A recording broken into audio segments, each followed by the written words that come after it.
You are listening to KSG podcast. This is a short, crisp, concise, exam-oriented, edited editorial for civil services aspirants. In this podcast, we are going to talk about the 12th Ministerial Conference of the WTO. Source for the content is the Indian Express. After days of protracted negotiations, the 12th Ministerial Conference of the World Trade Organization, or the WTO, on the 17th of June 2022, agreed to a series of deals relating to the temporary waivers on COVID-19 vaccines, a moratorium on e-commerce trade, food security, and setting limits on harmful fishing subsidies. Claiming that the conference had yielded an unprecedented package of deliverables, WTO Director General Ngozi Okonjo-Iweala said, and I quote, "Not in a long while has the WTO seen such a significant number of multilateral outcomes," unquote. Now, what is the WTO and the Ministerial Conference? The World Trade Organization is the only international organization that deals with the rules of trade between countries. Founded in 1995, the WTO is run by its 164 members, and according to its rules, all decisions are taken through consensus and any member can exercise a veto. Its aim is to promote free trade, which is done through trade agreements that are discussed and signed by the member states. The WTO also provides a forum for countries to negotiate trade rules and settle economic disputes between them. The Ministerial Conference is the WTO's top decision-making body and usually meets every 2 years. All members of the WTO are involved in the MC and they can take decisions on all matters covered under any multilateral trade agreements. The WTO's 12th Ministerial Conference was held in Geneva from the 12th of June to 17th of June 2022. It was supposed to end on 15th of June, but with intensifying negotiations, the conference was extended by 2 days. Now, let's get on to the key takeaways from the meeting.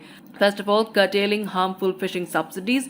The WTO passed a multilateral agreement that would curb harmful subsidies on illegal, unreported, and unregulated fishing for the next 4 years to better protect global fish stocks. Since 2001, member states have been negotiating the banning of subsidies that promote overfishing. The current agreement, which establishes new trading rules, is the second multilateral agreement in WTO's history. WTO members have for the first time concluded an agreement with the environmental sustainability at its heart, Okonjo-Iweala said. This is also about the livelihoods of the 260 million people who depend directly or indirectly on marine fisheries.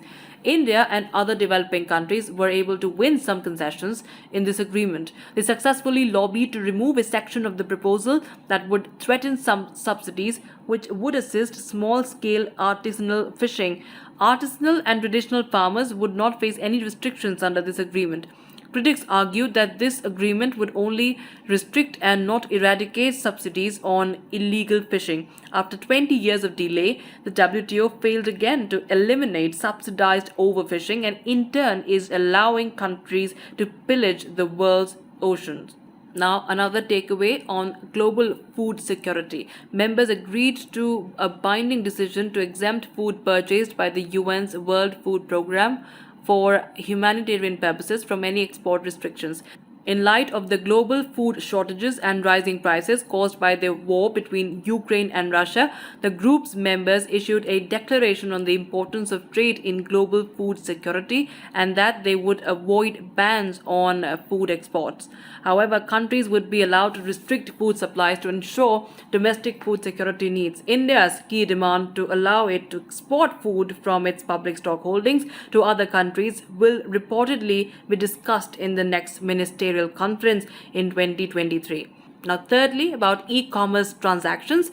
During the MC12 session on the 15th of June, India has asked the WTO to review the extension of the moratorium on custom duties on e-commerce transactions, which include digitally traded goods and services. Piyush Goyal, the Commerce and Industry Minister who led the Indian delegation, argued that developing countries face the brunt of the financial consequences of such a moratorium. From 2017 to 2020, developing countries lost a potential tariff revenue of around $50 billion on imports from only 49 digital products. WTO members had first agreed to not impose custom duties on electronic transmissions in 1998 when the internet was still relatively new. The moratorium has been periodically extended since then. By 17th of June, however, all members agreed to continue the long-standing moratorium on custom duties on e-commerce transmissions until the subsequent Ministerial Conference or until 31st of March 2024, depending on whichever comes first. Now finally, COVID-19 vaccine production. WTO members agreed to temporarily waive intellectual property patents on COVID-19 vaccines without the consent of the patent holder for 5 years so that they can more easily manufacture them domestically. This will contribute to ongoing efforts to concentrate and diversify vaccine manufacturing capacity so that a crisis in one region does not leave others cut off. The current agreement is a watered-down version of the original proposal made by India and South Africa in 2020. They had wanted broader intellectual property waivers on vaccines, treatments, and tests. Rich pharmaceutical companies had strongly opposed this, arguing that IPs do not restrict access to COVID vaccines and that the removal of patent protections gives researchers that quickly produced life-saving vaccines a negative message. The waiver agreed by the WTO was criticized by advocacy groups for being narrow in scope as it did not cover all medical tools like diagnostics and treatments. This agreement fails overall to offer an effective and meaningful solution to help increase people's access to needed medical tools during the pandemic, as it does not adequately waive IP on all essential COVID-19 medical tools and it does not apply to all countries. The agreements passed by the WTO come after an intense week of negotiations. That's it for this podcast. Thank you so much for listening. To join KSG India courses and to crack the IELTS exam, visit ksgindia.com. You can also get a PDF of this podcast on ksgindia.com. Thanks for listening.